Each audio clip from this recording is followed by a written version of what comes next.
Donald Cortez Cornelius was an American television show host and producer who was best known as the creator of the nationally syndicated dance and music show Soul Train, which he hosted from 1971 until 1993.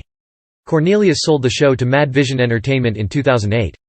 Early life and career. Cornelius was born on Chicago's South Side on September 27, 1936, and raised in the Bronzeville neighborhood. After graduating from DuSable High School in 1954, he joined the United States Marine Corps and served 18 months in Korea. He worked at various jobs following his stint in the military, including selling tires, automobiles, and insurance, and as an officer with the Chicago Police Department. He quit his day job to take a 3-month broadcasting course in 1966, despite being married with 2 sons and having only $400 in his bank account. In 1966, he landed a job as an announcer, news reporter and disc jockey on Chicago radio station WVON. Cornelius joined Chicago television station WCIU-TV in 1967 and hosted a news program called A Black's View of the News. In 1970, he launched Soul Train on WCIU-TV as a daily local show. The program entered national syndication and moved to Los Angeles the following year. Eddie Kendricks, Gladys Knight and the Pips, Bobby Hutton and Honeycomb were featured on the national debut episode. Originally a journalist and inspired by the civil rights movement, Cornelius recognized that in the late 1960s there were very few television venues in the United States for soul music. He introduced many African American musicians to a larger audience as a result of their appearances on Soul Train, a program that was both influential among African Americans and popular with a wider audience.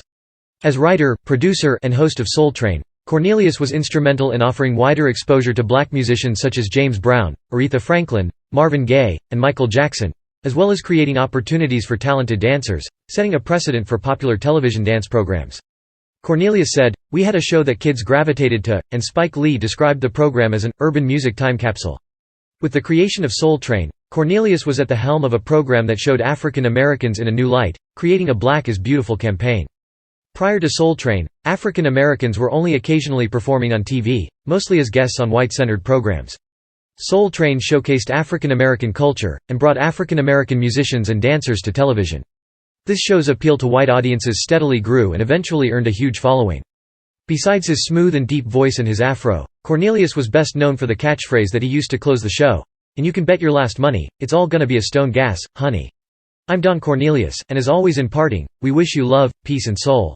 After Cornelius's departure, it was shortened to, "And as always, we wish you love, peace and soul," and it was used through the most recent new episodes in 2006. Another introductory phrase which he often used was, "We got another sound comin' out of Philly that's a short, no dilly." He had a small number of film roles, such as record producer Mo Fuzz in 1988's Tapeheads. Cornelius last appeared on the episode of the TV series Unsung featuring Full Force, which was aired 2 days before his death.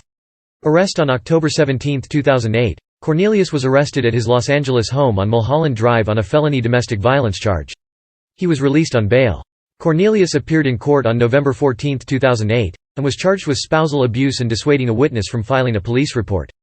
Cornelius appeared in court again on December 4, 2008, and pleaded not guilty to spousal abuse and was banned from going anywhere near his estranged wife, Russian model Victoria Avila Cornelius, who had obtained 2 restraining orders against him. On March 19, 2009, he changed his plea to no contest and was placed on 36 months of probation. Death in the early morning hours of February 1, 2012. Police officers responded to a report of a shooting and found Cornelius on the floor of his home at Mulholland Drive, with a self-inflicted gunshot wound to the head. He was taken to Cedars-Sinai Medical Center, where he was pronounced dead by the Los Angeles County Assistant Chief Coroner.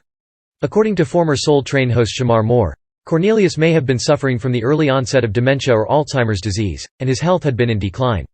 An autopsy found that Cornelius had been suffering from seizures during the last 15 years of his life, a complication of a 21-hour brain operation he underwent in 1982 to correct a congenital deformity in his cerebral arteries. He admitted that he was never quite the same after that surgery, and it was a factor in his decision to retire from hosting Soul Train in 1993. According to his son, Cornelius was in extreme pain by the end and said shortly before his death, "I don't know how much longer I can take this.